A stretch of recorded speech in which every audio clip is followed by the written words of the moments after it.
एक समय की बात है, किसी देश में सूखे की वजह से अकाल पड़ गया। सभी लोगों की फसलें सूखकर बर्बाद हो गई। उस देश के लोग खाने पीने के लिए तरसने लगे। ऐसे मुश्किल घड़ी में बेचारे कौवों और अन्य पशु पंछियों को भी रोटी या खाने के टुकड़े तक नहीं मिल रहे थे और कौवा को काफ़ी दिनों से कुछ खाने के लिए नहीं मिला, तो वे भोजन की खोज में जंगल ढूंढने लगे। कुछ समय बाद जंगल पहुंचने पर एक कौवा कौवी की जोड़ी एक पेड़ पर रुके और वहीं पर अपना बसेरा बना लिया। उसी पेड़ के नीचे एक तालाब था। उस तालाब में पानी में रहने वाला एक कौवा रहता था। वह दिन भर पानी में रहता और ढेर सारी मछलियाँ पकड़कर अपना पेट भरता रहता था। जब पेट भर जाता तब वह पानी में खेलता भी था। वहीं पेड़ की डाल पर बैठा कौवा जब पानी वाले कौवे को देखता तो उसका भी मन उसी की तरह बनने का करता।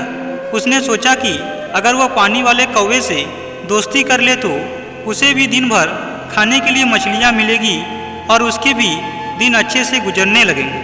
वह तालाब के किनारे गया और पानी वाले कौवे से मीठे स्वर में बात करने लगा।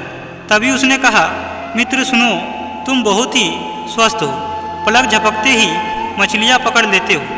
क्या मुझे भी अपना यह गुण सिखा दोगे? यह सुनकर पानी वाले कौवे ने कहा, मित्र, यह सीखकर क्या ही करोगे? जब भी तुम्हें भूख लगे तो मुझे बता दिया करो। मैं तुम्हें पानी में से मछलियाँ पकड़कर दे दूंगा और तुम खा लिया करना। पानी वाले कौवे की बात सुनकर कौवे ने कहा, ठीक है मित्र। उस दिन के बाद से जब भी कौवे को भूख लगती वह पानी वाले कौवे के पास जाता और उससे ढेर सारी मछलियाँ लेकर खाता। समय बीतता गया। एक दिन जब उस कौवे ने सोचा कि पानी में जाकर सिर्फ मछलियाँ ही तो पकड़नी है, यह काम तो मैं खुद भी कर सकता हूँ। आखिर कब तक वह उस पानी वाले कौवे का एहसान लेता रहेगा? उसने मन में ठाना कि वह तालाब में जाएगा और खुद अपने लिए मछलियाँ पकड़ेगा।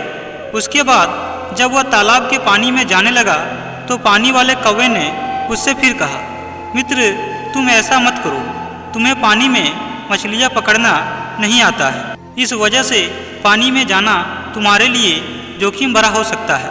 पानी वाले कौवे की बात सुनकर पेड़ पर रहने वाले कौवे ने घमंड में कहा, तुम ऐसा अपने अभिमान की वजह से बोल रहे हो। मैं भी तुम्हारे जैसा पानी में जाकर मछलियाँ पकड़ सकता हूँ और आज मैं तो ऐसा करके साबित भी कर दूंगा।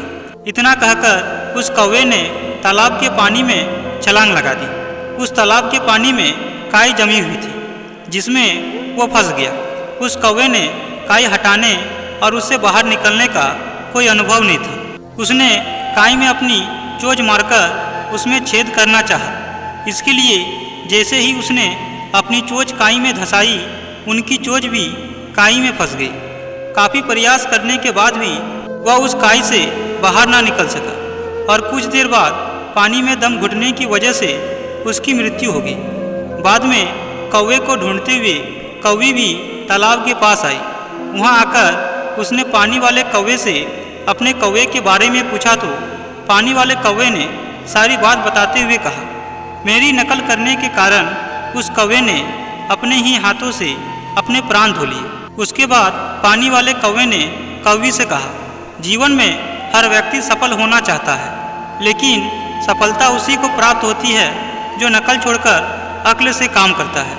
क्योंकि किसी भी कार्य को करने के लिए पहली शर्त समझदारी और दूसरी शर्त साहस है। जो लोग इन दोनों का संतुलन बनाकर कार्य करते हैं वह सदैव आगे बढ़ते हैं और अपने प्रतिभा से लोगों को चकित करते हैं। व्यक्ति को अपने भीतर छिपी शक्तियों को पहचानना चाहिए। जब तक व्यक्ति अपनी क्षमता और प्रतिभा को नहीं जानेगा तब तक वह सफलता से दूर रहता है। हम सब अपने अहंकार की वजह से अपना ही हानि कर बैठते हैं। मित्रों, अहंकार इंसान के लिए बहुत बुरा होता है। मनुष्य को अपने अहंकार से बचना चाहिए। व्यक्ति कितना ही प्रतिभाशाली क्यों ना हो, यदि वह अहंकार दिखाता है तो उसके द्वारा किए गए बड़े कार्य भी अपनी विशिष्टता को त्याग देता है।